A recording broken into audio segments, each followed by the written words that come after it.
हरे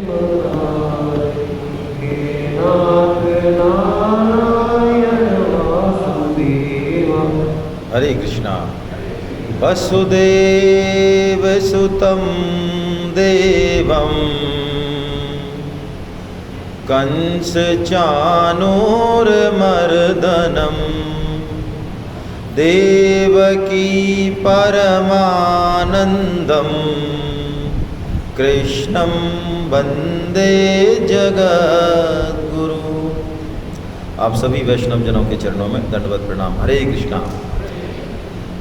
गीता में अध्यायों का जो क्रम है और जो नाम है उसका भी बड़ा विशेष महत्व है। गीता में पहला अध्याय कौन सा है, उसका नाम क्या है, उसके बाद अब ये गीता का सेकंड लास्ट अध्याय, और इसको लास्ट भी कह सकते हैं। लास्ट इसलिए कह सकते हैं कि इसके बाद जो 18वां अध्याय है उसमें तो भगवान ने जो बात गीता में अब तक कही उनको बहुत विलक्षण तरीके से दोबारा कहा है ना।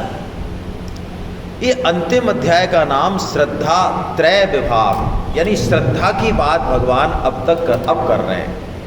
इसका एक संकेत ये है कि हम जो भी यज्ञ तप दान या जो भी कुछ करें उसका फल है कि हमारे हृदय में क्या आ जाए, भगवान के प्रति श्रद्धा आ जाए।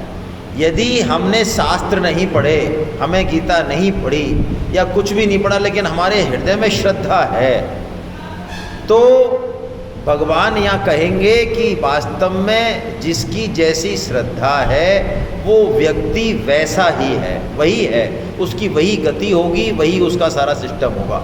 यानी श्रद्धा इतनी महत्वपूर्ण है। अब श्रद्धा को हम पहचाने कैसे, ये प्रश्न आ जाता है। दूसरा, हमारे अंदर श्रद्धा कम होगी और हम कहेंगे नहीं हमारे अंदर तो बहुत ज़्यादा श्रद्धा है, ये भी बात आ सकती है। तो भगवान यहाँ पे सबसे पहले तो श्रद्धा के पहचान का तरीका बताएंगे हमको कि हम श्रद्धा को पहचाने कैसे।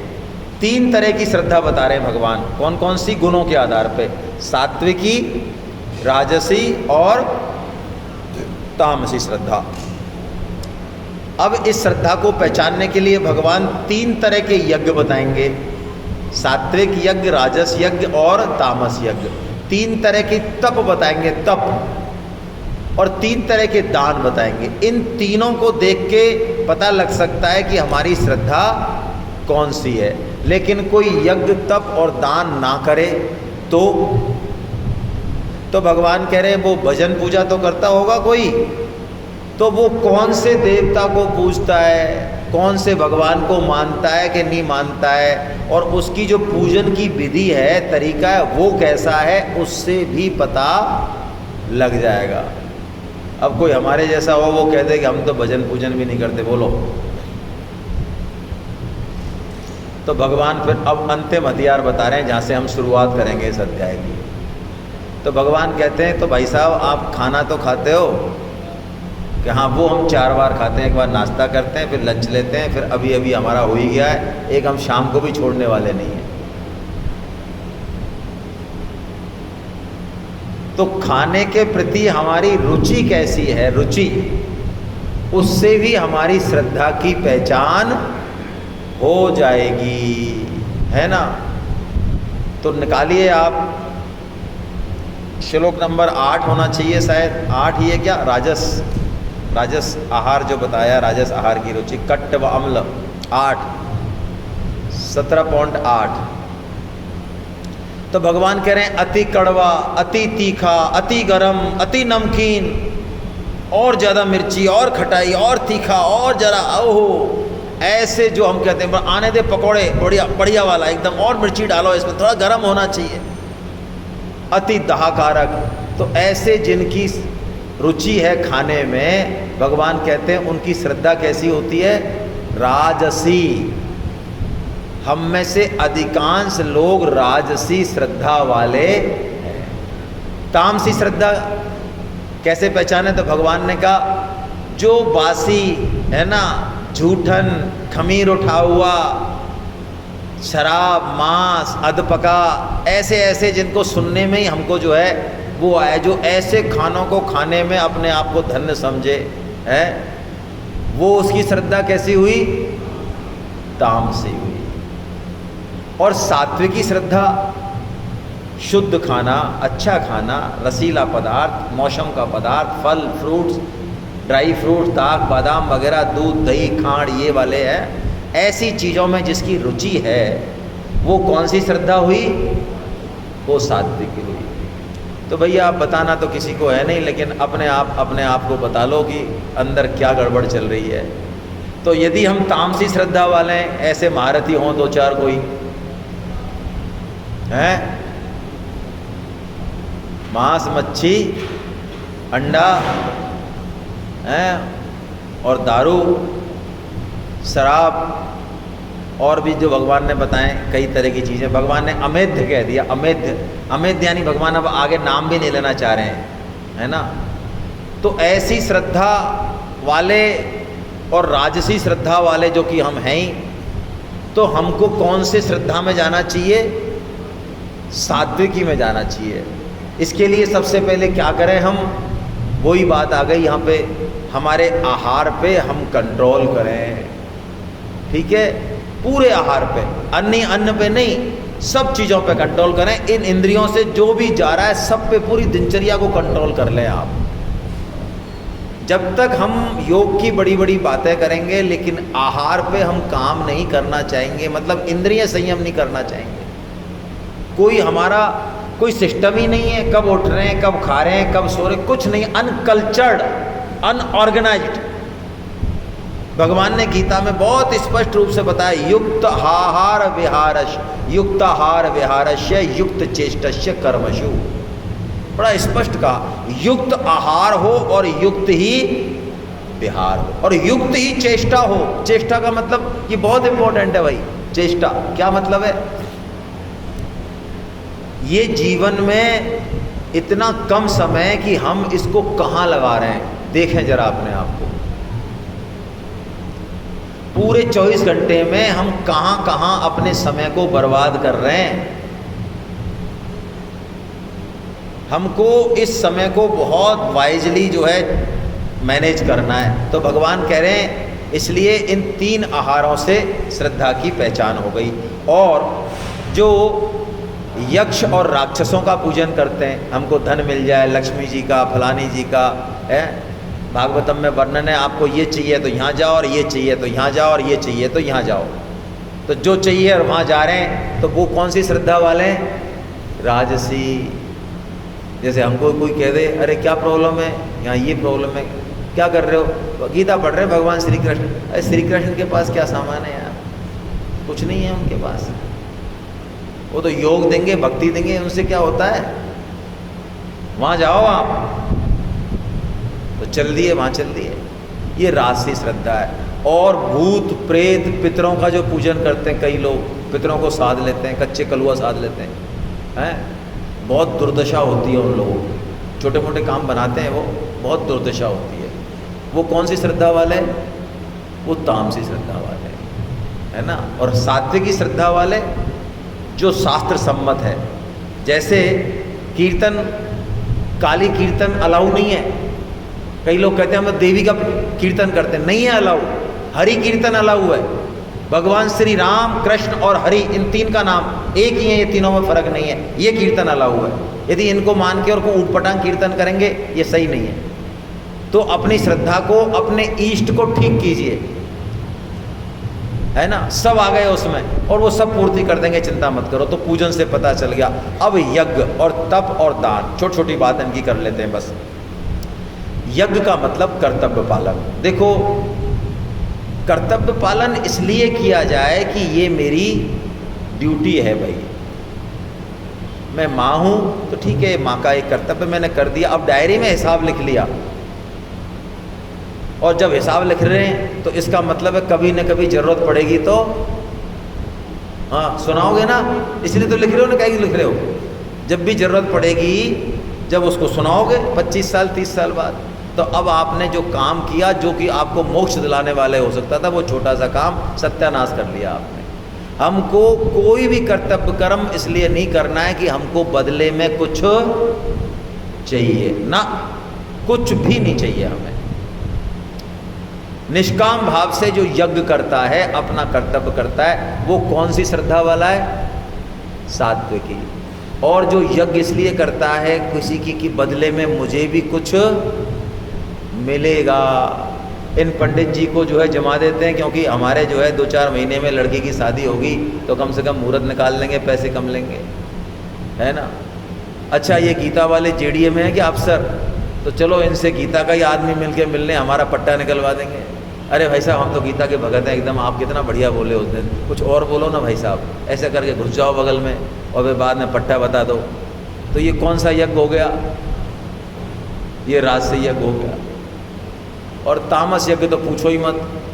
जीन्स पैंट पहन रखे हैं, मोबाइल पे बात चल रही है और यहाँ भरा है वो मुक्ता और मोती बने हैं यहाँ पे, और यज्ञ हो रहा है, हवन हो रहा है। हा, क्या करें भाई, ये कौन सा यज्ञ है? तब आपको मिलेंगे, आप कभी कुंभ के मेले में जाओ तो कोई औंधा लटका है, कोई कांटे पे सो रहा है, कोई बालन से पेड़ पर लटक रहा है, कोई है ना क्या कर रहा है। कोई कहेंगे भाई साहब ये महाराज जी बड़े चमत्कारी हैं, कैसे, कितने चमक, अरे भाई साहब ये 3 महीने से लेटरिन नहीं गए। अरे यार इतनी तगड़ी चीज़ है। अच्छा कहाँ दिमाग जा रहा है यार, ये मतलब लेटरिन पेशाब नहीं किए तो इसमें ही महात्मा हो गए। ये कहाँ तुम्हारी बुद्धि क्या बिल्कुल ही भ्रष्टी हो गई क्या, ढोक देने वालों की भी और कहने वालों। लेकिन हम लोगों को अच्छा ऐसे भाई साहब ये, अब देखो आप हमें से ही, अरे लंबे लेट हो जाएंगे। मैं एक बार भीलवाड़ा गया तो वहाँ एक सर्किल था, तो वहाँ हमारा जो ड्राइवर था उसने बड़े भक्ति भाव से पैसे चढ़ाए। मैं कौन है भाई ये? वो एक ऊपर से लटक रहा था और एक वो था, और उस पर वो हाथ पकड़ के ऐसे जंजीर लटक रही थी, उस पर हाथ ऐसे पट्टा था, एक झूला सा, उस पर खड़ा था। वो मैं तो खड़ा था नीचे था, तो एक पैर से खड़ा था। उसने कहा एक खड़ेश्वर जी महात्मा है, 12 साल से एक ही पैर पे खड़े। अरे वाह क्या बात है यार, यही है असली महात्मा तो, जो एक पैर पे खड़े। ये क्यों खड़े हैं ऐसे? ये सारे ऊटपटांग नाटक क्यों हो रहे हैं? कि लोग हमको इज्जत दें और ये शरीर को कष्ट देते हैं, खून निकाल देंगे, ये कर देंगे, जिससे लोगों में उनके प्रति सहानुभूति आए। ये कौन सा तप है? राजस तप है। जैसे आप देखते हो ना, कई बच्चे होते हैं, उनको कोई चीज़ मत दो, आप कुछ ही होते हैं, भाई आप तो नहीं हो ऐसे, यहाँ बैठे हैं, जो बोल दूँ क्या, 2-4 बैठे हैं, ज़्यादा खतरा नहीं लग रहा, तो वो सिर फोड़ते हैं ज़मीन पे, है ना। और ऐसा फोड़ते हैं कि नीरों को तो वो फोड़ ही दें, सिर को तो मैया अकेले मरे यार, तू मर कैसे भी, तेरा जो है। ये कौन सा तप है? ये राजस तप है भाई, है ना। ऐसा तप नहीं करना। सात्विक तप क्या है? असली तप क्या है? गीता का तप क्या है, जो हम सब करते हैं और करना चाहिए। जिंदगी में जो भी परेशानी आए, बड़ी से बड़ी परेशानी आए, अनुकूल परिस्थिति आए, सुख समृद्धि हो, मान बढ़ाई हो, और खूब बुराई हो, हमारी अपमान हो, लोग बुराई करें, बहुत कठिन समय आ जाए ज़िंदगी में, दोनों ही समय भगवान को धन्यवाद दें। ये असली तप है, असली असली असली। अच्छे से अच्छी जीवन में स्थिति आए उस समय भी भगवान को धन्यवाद दें, और बुरी से बुरी स्थिति आए उस समय भी भगवान को धन्यवाद दें। लड़ें तो सही उससे, स्थिति से, लेकिन अंदर से भगवान को धन्यवाद दें। लाख लाख शुक्रिया तेरा, लाख लाख शुक्रिया। ये तप है असली, ये सात्विक तप है। और दान इस हाथ से दो तो इसको पता नहीं चले। कोई हमारा भविष्य में काम करेगा, उसको दो तो वो दान माना ही नहीं जाएगा। अफलाकांक्ष भी, कोई फल की इच्छा नहीं हो और देश काल पात्र का ध्यान हो, तो ये सात्विक दान है। और दान में क्या भाव है सात्विक में? चूंकि मेरे पास समाज का है, इसलिए मैं उनको दे रहा हूँ जिनको ज़रूरत है, क्योंकि उन्हीं का हिस्सा मेरे पास है। इस भाव से यदि कोई दान दे तो सात्विक दान है, नहीं तो दान। सेठ जी जो गीता प्रेस के संस्थापक थे, बांकुड़ा में उनका बिजनेस था। बांकुड़ा में एक बार बहुत ज़बरदस्त अकाल पड़ा, सरकार ने भी अकाल राहत काम खोले, लेकिन सेठ जी काम नहीं चला उनसे, तो सेठ जी ने बहुत बढ़िया अकाल राहत का काम चलाया, बढ़िया अनाज दिया। वो तो घटिया अनाज आ रहा था, हजारों लोग जो है जुड़ गए उनसे। तो उनके मैनेजर ने उनको चिट्ठी लिखी 1-1.5 महीने बाद कि सेठ जी जितना भी पैसा था, अनाज था, वो सब खत्म हो रहा है, बोलो क्या करना है आगे, इस अकाल राहत काम को कब तक चलाना है इस दान को। तो सेठ जी की चिट्ठी आई कलकत्ता से कि जब तक हमारी हालत इनके जैसी नहीं हो जाए तब तक। ये चिट्ठी आई, आज भी रखी है। बोलो आप, इसे कहते हैं दान। और जब अकाल खत्म हुआ तो हजारों लाखों लोग आए बांकुड़ा में इकट्ठे होके। तो सेठ जी तो आज जाते नहीं थे मंच पे, तो ज़बरदस्ती वो आए और बहुत उन्होंने जय जयकार किया। तो सेठ जी ने फिर खड़े होके बोला कि साहब हम आपका सम्मान करना चाहते हैं। सेठ जी ने कहा तुम बहुत गलत व्यक्ति का सम्मान कर रहे हो। क्यों? सम्मान तुम अपने आप अपना करो, मेरा सम्मान मत करो। क्यों, ऐसा क्यों कह रहे हो, आपने इतनी सहायता की। तो सेठ जी ने कहा देखो सच्ची बात ये है कि अब तक बांकुड़ा में जब से मैंने बिजनेस खोला तब से तुम लोगों से जो कमाया मैंने अभी वो पूरा भी नहीं लगाया है, इसलिए मैं सम्मान का हकदार नहीं। बोलो। और राजस्थान कैसा होता है जैसा हम करते हैं, है ना, बहुत सोच समझ के करते हैं हम। कई लोगों को तो क्या करते हैं, कई संस्थाएं ऐसी होती हैं जिनको पता है कि ये बेटे दान ऐसे तो देंगे नहीं, तो फेंटा बांध देते हैं उनके, और उनके जो है कसीदा पढ़ते हैं, अरे भाई साहब आपके दादाजी कितने बड़े दानवीर कर्ण थे और आप तो पूछो ही मत। तो वो भाई साहब चौड़े हो जाते हैं हमारे स्टेज पे बैठे बैठे ही, और घोषणा करते, माइक और देते तो माइक पे कहते हैं 1 लाख हम देंगे भाई साहब, है ना, और तालियां बज जाती हैं, अरे भाई साहब क्या चीज़ हो आप। फिर जब उतरते हैं नीचे तो होश आता है, कहते हैं यार ये पट्टा 1 लाख ज़्यादा बोल दिया यार, 51 ही बोल देते तो ठीक रहता। तो घर पहुँचते पहुँचते 31 रह जाता है। फिर जब वो संस्था वाले चेक लेने आते हैं तो 11,000 का चेक लिख देता है और देता है जब साइन ऑन नहीं करता है उस पर। ये कौन सा दान है? हमारे भी ऐसा ही, कहीं देवी आए ना कोई अच्छा भाव जग जाए तो सपने में याद आए, अरे यार फालतू ही, मतलब फालतू ही, कोई ज़रूरत थी नहीं, है ना, कम से भी काम चल जाता, बेकार। और बहुत लोग हैं देने वाले, हम क्या है, मच्छर हैं हम तो, और भगवान चला रहे हैं सब, फालतू यार हम मैसेज दिया है वहाँ गीता प्रेस में यार, फालतू ही। ऐसे सपना आता है रात को। कौन सा दान है भाई ये राजस दान है ना। और तामस दान तो पूछो ही मत। तो ऐसा भगवान ने 3 दान बताए, और अंत में भगवान ने कहा मेरे 3 नाम है, ओम, तत् और सत। जब भी कोई काम करें हम ओम, तत् या सत में से कोई एक नाम बोल दें, तो उस काम में, उस हवन में, उस यज्ञ में, उस तप में, उस दान में कोई भी कमी हो, जो होती है कमी, हमसे सबसे होती है, क्रिया में होती है, पदार्थ में होती है, तो भगवान कहते हैं ओम तत् सत, ये नाम लेने मात्र से वो सारी कमी हमारी पूरी हो जाती है। इसलिए हम भगवान नाम जप करते हैं, हम क्लास भी स्टार्ट करते हैं, आप देखते हो सेमिनार भी स्टार्ट करते हैं, तो सबसे पहले क्या करते हैं, हम सबसे पहले कीर्तन करते हैं। और अब जाएंगे आधे घंटे बाद, तब भी क्या करेंगे, कीर्तन करेंगे। तो पहले कीर्तन कर लो और अंत में कर लो, और बीच में बल्ली कुछ भी गुल गोपाड़ा करो, कोई दिक्कत नहीं है, ठीक है। तो आप भी ऐसे ही करा करो भाई, है ना। हरे कृष्णा